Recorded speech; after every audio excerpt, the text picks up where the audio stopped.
I often tell people I started at the top of an organization. My first job with people with disabilities was to be in charge of a county program right out of school.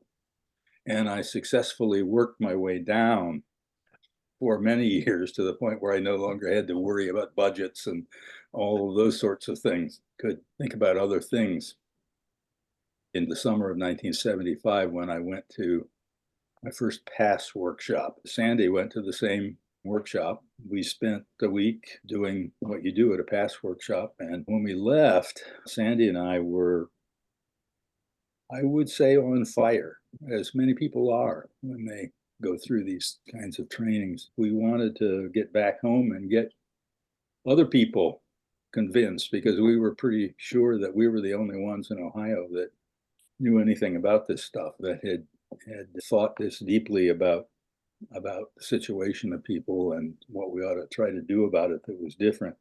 It was really an eye-opening experience for us, and we wanted to let other people have the experience of having their eyes opened in the same way. So we did. We came back and we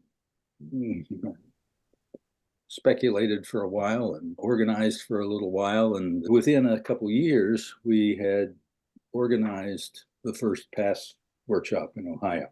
We convinced the commissioner of whatever the Department of Services was called at that time that this was a good idea. And he reluctantly went along and helped pay for it. And we had, I think, 80 or 85 people show up in Columbus for this workshop. And we thought that that was going to change everything because we had been changed by that kind of experience. So obviously everybody else will be as well.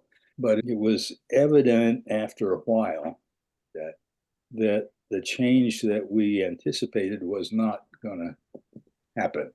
Yes, there were people who were convinced, and we had a group of people that we could talk with, that we could plan with, that we could, try things with. And so our response had to be, well, we got to keep at it. We got to persist on this and devote ourselves to it in some way or another because we were trying to convince some people and see what happened. We watched, and some people advanced in the work. They got into more senior positions, and that didn't seem to be making a lot of difference either, but it made some difference in some people's lives. We began to see some of that. So we stayed at it and sponsored any number of these little PASS workshops. Ohio Safeguards as an organization came into being in the middle 1980s. We realized that if we were going to sponsor training, if we were going to reach people in a more organized way, we needed to have some kind of a tool to work with. And so by that time, there were 15 or 20 people that we felt pretty comfortable with getting together and talking about starting some kind of a organization. And it became a nonprofit corporation, and we named it Ohio Safeguards. And our purpose was to sponsor training in the principle of normalization and related areas, trying to build some sense of solidarity, I guess you'd call it, among the people who were already convinced. And we wanted to find more people, and we did, little by little, find more people who could be convinced and wanted to help people advance. One of our attempts was to write about what we'd learned and to write and communicate with people that way. We didn't want to do a newsletter because we weren't sure that news was what we were sharing exactly. We wanted to do a letter to people. When we got Ohio Safeguards together, it was possible to just organize it as the Safeguards letter. PASS was the main thing, stayed the main thing for many years. All those PASS workshops were tiny little workshops, maybe two teams. Two teams was actually a large workshop, maybe 15 people, 15 to 20 people. We did smaller ones. We did one team workshops here and there. We tried to space them out so that we did them in various parts of the state. We could have an opportunity to reach as many people as possible.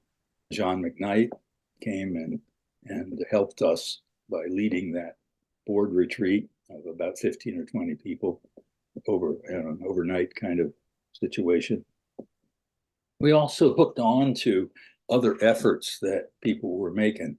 Our friend Wade Hitzing was with the Society for Autistic Citizens, I think it was called at that point, and he wrangled a couple of big grants from the Ohio Developmental Disabilities Council to offer some training experiences.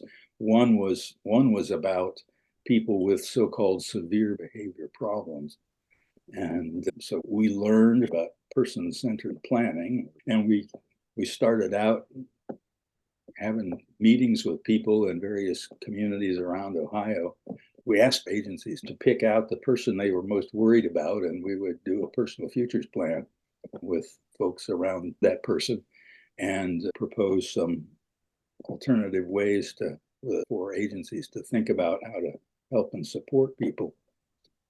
The first time I ever led a personal futures planning meeting was in Springfield, Ohio. The guy that they picked out was somebody who they told me right before the meeting was to start, and I was pretty nervous about doing this, that he was the guy who had set fire to the sheltered workshop, which I thought was probably a pretty good move on his part. But I remember Jim so well because he was apparently quite disruptive to other sessions, but he came and sat through 4 or 5 hours of planning session. The folks who were trying to help him were amazed at that. And I've got here on my bookshelf a book that one of the people who was at that session wrote years later about the life of this guy after that meeting and after subsequent work and so forth and so on. That is just a really useful story. He envisioned having, among other things, buying a red Pontiac Firebird. And he never got the Firebird, but he did get a red truck that he learned to drive and drove. Bought a house. I remember going to his housewarming party, threw away all his furniture and bought new furniture, on and on. Worked for years for an auto dealer in Springfield. So this is the guy that was going to set fire to the workshop. And that was the kind of thing we tried to do in various places. And SRV or normalization were not the main ideas that we were working through, but the values that it tried to teach were a central focus of the work. And then, of course, there's the story about Residential Incorporated. Normalization, SRV, Ohio Safeguards, in some ways had a lot to do with getting that work going and sustaining it over time. And I think that in the same, kind of, there was a payback, as it were, because the folks at Res Inc. then supported, even by sharing their stories, supported efforts to promote normalization efforts.